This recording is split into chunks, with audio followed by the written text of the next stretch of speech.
Hello friends, नमस्कार। देखिए, एक नई कुंडली अध्ययन के लिए आई है। आइए इसका अध्ययन करेंगे। लेकिन उससे पहले अगर फ्रेंड्स आप भी अपनी जन्म कुंडली का अध्ययन कराना चाहते हैं तो कमेंट बॉक्स में डेट ऑफ बर्थ पहले से और स्थान जरूर डालिएगा। और ये कुंडली मेरे कमेंट बॉक्स में आई थी। आइए इसका अध्ययन करेंगे। देखिए फ्रेंड्स, नंबर 3 लिखा हुआ तो ये मिथुन लगन की कुंडली है। और मिथुन लगन के जो व्यक्ति होते हैं बहुत ही भावुक होते हैं और बहुत ही खुश मिजाज होते हैं। हंसना बोलना बहुत पसंद होता है मिथुन लगन के बच्चों को। और राजकुमारी की तरह अपना जीवन व्यतीत करते हैं। बहुत ही भौतिक सुख सुविधाओं के प्रति बहुत ही ललायित रहते हैं उन्हें प्राप्त करने में। अब देखिए, लग्नेश बुध का यहाँ लाभ भाव में बैठना, कुंडली का यहाँ से लाभ का विचार किया जाता है। बहुत ही अच्छी स्थिति यहाँ पर बनी हुई है लग्नेश का इस तरह लाभ भाव में बैठना। और दूसरा देखिए, इनकी चंद्र राशि जो है मीन है। तो मीन राशि जो होती है बहुत ही निरंतर परिवर्तनशील रहने वाली राशि होती है। और दूसरा, मीन राशि के व्यक्ति का जो मन होता है स्थिर नहीं रहता है। और इसी प्रकार मिथुन राशि के बच्चों का भी, मिथुन राशि के जो व्यक्ति होते हैं उनके मन में भी काफ़ी भटकाव की स्थिति बनी रहती है। इस प्रकार से लग्नेश और राशि इस दोनों की जो स्थिति है भटकाव वाली यहाँ पर बनी हुई है। और देखिए, केतु यहाँ पर विराजमान है। तो केतु भी परिवर्तनशील ग्रह है जो कि निरंतर ही परिवर्तन करवाता रहता है। तो इस प्रकार से इन सभी का कॉम्बिनेशन जो है व्यक्तित्व का भटकाव का बना हुआ है। भटकाव जो है जीवन में निरंतर बना रहता है। कोई भी फैसला समय पर नहीं ले पाते हैं। जल्दबाजी का स्वभाव हो जाता है। और कहीं ना कहीं देखिए, राहु की 7वीं दृष्टि लगन पर होगी तो व्यक्ति जो है भ्रमित भी हो जाता है। हमेशा ही अपने फैसलों पर भ्रमित रहता है कि अपने जो फैसले लेता है लाइफ में उन पर जो है खुद का ही समझ नहीं आता है कि मैंने सही डिसीजन लिया है या गलत। भटकाव की स्थिति यहाँ निरंतर लगन से बनी हुई है। अब देखिए फ्रेंड्स, यहाँ चंद्र मंगल जो है एक साथ युति में है और बुध भी, और मंगल की जो चौथी दृष्टि है वो भी लगन में है। तो कहीं ना कहीं फैसले, देखिए चौथी दृष्टि 1 2 3 4 इस तरह मंगल की चौथी दृष्टि लगन पर होगी।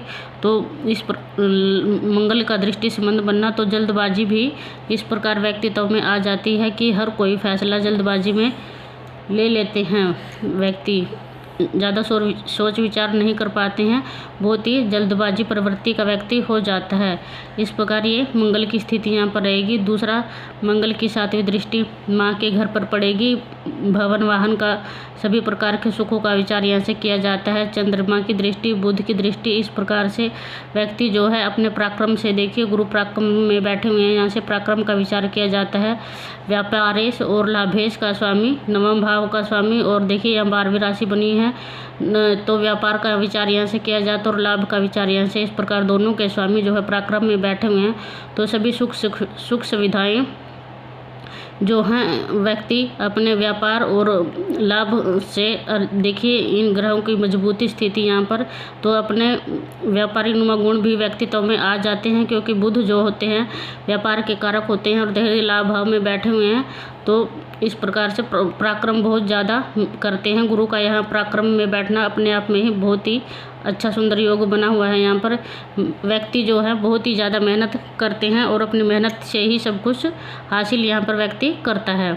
अब देखिए फ्रेंड्स, यहाँ पे पत्नी और व्यापार का विचार किया जाता है। तो व्यक्ति को कभी भी साझेदारी में व्यापार नहीं करना चाहिए क्योंकि यहाँ संबंध जो है राहु का बन गया है। और राहु जो है भ्रमित करने वाला ग्रह होता है। किसी भी कार्य में, हर कार्य में विघ्न बाधा परेशानी का कारण राहु को माना जाता है। तो अगर व्यापार व्यक्ति करता है, क्योंकि कुंडली भी व्यापारी वाली ही है, क्योंकि मिथुन के जो व्यक्ति होते हैं ये बुध का कारक, बुध जो है यहाँ कारक होते हैं इस लगन में और के स्वामी होते हैं। तो इस प्रकार कहीं ना कहीं कुंडली भी जो है व्यापार की तरफ ही इशारा करती है, क्योंकि बहुत अच्छा मैनेजमेंट बुध लगन के व्यक्ति करते हैं। तो इस साझेदारी में कोई भी कार्य ना करें, जो भी कार्य करें अपने ही अकेले ही करें। और दूसरा देखिए, यहाँ से पत्नी का विचार भी किया जाता है। तो राहु का बैठना, केतु का दृष्टि संबंध और गुरु के भी 5वीं दृष्टि यहाँ पर पड़ेगी तो वैवाहिक जीवन में जो है मतभेद तनावपूर्ण रहने की पूरी संभावना यहाँ पर बढ़ा देते हैं राहु। वैसे भी कलहपूर्ण वैवाहिक जीवन बना रहता है जब भी राहु इस तरह वैवाहिक जीवन से संबंध बनाते हैं। लेकिन इस राहु पर गुरु की 5वीं दृष्टि पड़ रही है। देखिए 1 2 3 4 5 इस तरह से राहु की दृष्टि का पड़ना तो विवाह में मतभेद तो चलता रहेगा, लेकिन विवाह टूटने की नौबत नहीं आएगी, क्योंकि गुरु जो है जहाँ भी दृष्टि डाल देते हैं वहीं पर ही बचाव कर लेते हैं। इस प्रकार मतभेद रहेगा लेकिन टूटने की नौबत नहीं आएगी, क्योंकि गुरु यहाँ पर अपने बचाव दृष्टि संबंध से कर देंगे। और दूसरा, गुरु के पास बल भी काफ़ी है, तो और जब मजबूत स्थिति में ग्रह होता है तो उसकी दृष्टि बहुत प्रभावी होती है। और व्यक्ति जो पत्नी जो है इनकी चिड़चिड़ रहने की संभावना यहाँ पर बन जाएगी, लेकिन पति के प्रति समर्पित रहेगी। पति की हर इच्छाओं का पालन पत्नी करेगी, लेकिन दूसरे व्यक्तियों की ज़्यादा सुनाई करने वाली नहीं होगी और थोड़ी घमंडी और अहंकारी पत्नी यहाँ रहने की संभावना बनी हुई है। अब देखिए फ्रेंड्स, अष्टम में शनि का आना, अष्टम में जब भी शनि आ जाते हैं वैसे राशि में है तो बात जो है कम लागू होगी, लेकिन फिर भी शनि अष्टम में आयु के कारक माने जाते हैं। आयु की वृद्धि हमेशा ही शनि यहाँ पर अष्टम में कर देते हैं, लेकिन संघर्ष जो है व्यक्ति का बढ़ा देते हैं बहुत ही ज़्यादा। जो व्यक्ति 2 बार काम करने से सफलता हासिल कर लेता है, वहीं शनि उस व्यक्ति को 5 गुना मेहनत ज़्यादा करनी पड़ती है। जब शनि अष्टम में आ जाता है तो बार बार प्रयास करते रहना चाहिए निरंतर। जिस प्रकार आप मेहनत जितनी ज़्यादा करेंगे उतनी ही आपके भाग्य की वृद्धि होगी, क्योंकि यहाँ देखिए भाग्य के स्वामी और अष्टम के स्वामी दोनों ही शनि हैं। तो इस प्रकार कोई भी चीज़ जो है भाग्य की वृद्धि जो है आसानी से नहीं होगी जब तक आप बार बार संघर्ष नहीं करेंगे। तो इस प्रकार हमेशा ही लगातार संघर्ष करते रहना होगा, तभी भाग्य को वृद्धि मिलेगी। अब देखिए फ्रेंड्स, यहाँ पर चंद्र मंगल और बुध इकट्ठे युति में है। और दूसरा, यहाँ माँ के घर पर दृष्टि डालेंगे तो हो सकता है माँ की सेहत थोड़ी कमज़ोर रहने की संभावना भी बढ़ रही है। यहाँ से माँ के घर पे 3 ग्रहों की दृष्टि। और दूसरा, हो सकता है माँ से थोड़े संबंध में मनमुटाव होने की यहाँ संभावना हो सकती है। और दूसरा देखिए फ्रेंड्स, सूर्य यहाँ पर दिग्बली होते हैं मेष राशि में, सूर्य मजबूती के साथ, और शुक्र भी बैठे हुए हैं। और दूसरा, मंगल भी यहाँ 10वें भाव में उच्च का माना जाता है, तो दिग्बल यहाँ मंगल को भी प्राप्त हो रहा है। और दूसरा, बुध यहाँ लग्नेश है, तो अपने आप में ही राजयोग की स्थिति यहाँ पर लागू है। और दूसरा, चंद्र मंगल योग होने से, क्योंकि चंद्रमा आपका मन का कारक है, तो व्यक्ति जो है क्रोधी और उग्र रहने की संभावना यहाँ पर पूरी है और दमदार व्यक्तित्व व्यक्ति का हो जाता है।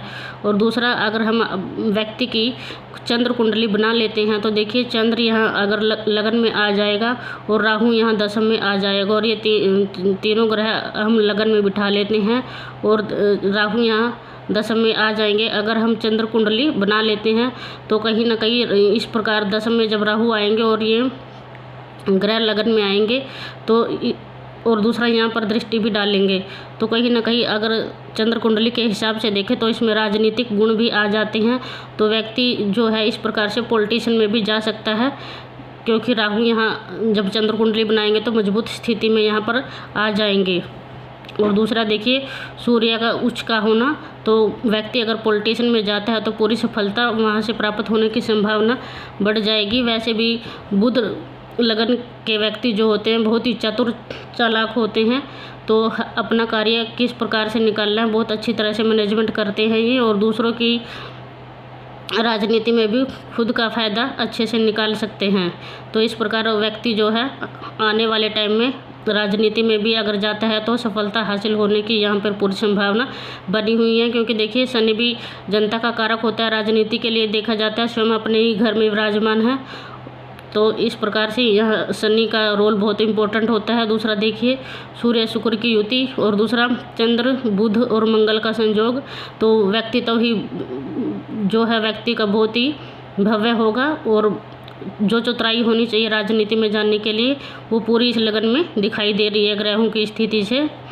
और आय की कभी भी व्यक्ति को कमी यहाँ पर नहीं होगी, क्योंकि देखिए धन भाव का स्वामी जो है 3 ग्रहों के साथ युति में आ गया है।